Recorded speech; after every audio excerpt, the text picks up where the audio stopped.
បាទអញ្ចឹងនៅក្នុងនេះលោកគ្រូមានកូដសម្រាប់ឲ្យយើងពិនិត្យមើលទៅលើគេហៅថាតម្លៃ boolean អញ្ចឹងទី1លោកគ្រូ assign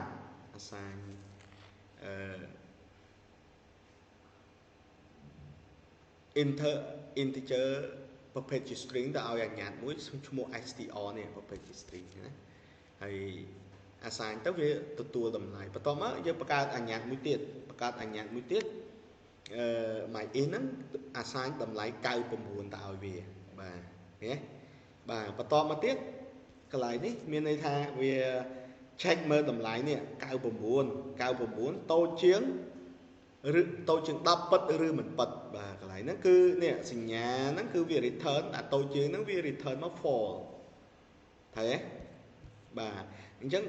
assign មកឲ្យអាញាត់ is less than 10ហ្នឹង false ដែរបាទ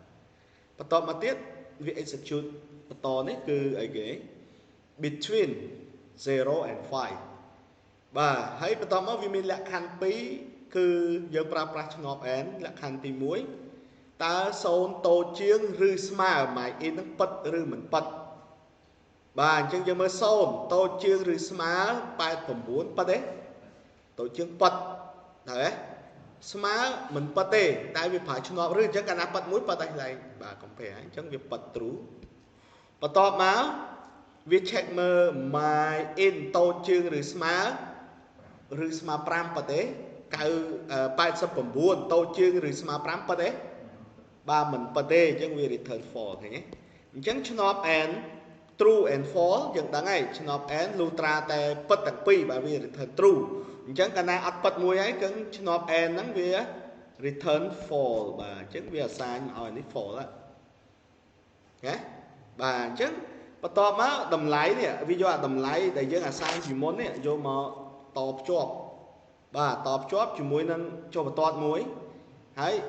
វា assign វាតមួយ string ថ្មីមកហើយនឹងតភ្ជាប់មួយអីគេ is less than 10ហ្នឹងគឺអីគឺ for នេះយើងហៅវាឃើញ for បាទឃើញទេ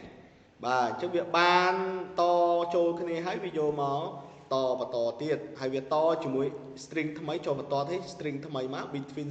0 and 5អញ្ចឹងកន្លែងនេះវារកឃើញ for អញ្ចឹងវាតភ្ជាប់មួយ for បន្ទាប់មកវាយកអាលទ្ធផលដែលវាឃើញនេះយកមកតបាទឃើញវាយកមកតអញ្ចឹងតទៅចូលបន្តទេ exactly about true or បាទអញ្ចឹងយើងមើលយើងប្រើកន្លែងពាក្យសញ្ញាពាក្យមួយនេះគេហៅថា exclusive or បាទអញ្ចឹង for កន្លែងនេះ for ដែលយើងរកឃើញពីលើនេះហានេះក៏ for អញ្ចឹង for exclusive for បាទវាចេញ for ណាអញ្ចឹងវាតភ្ជាប់មួយ for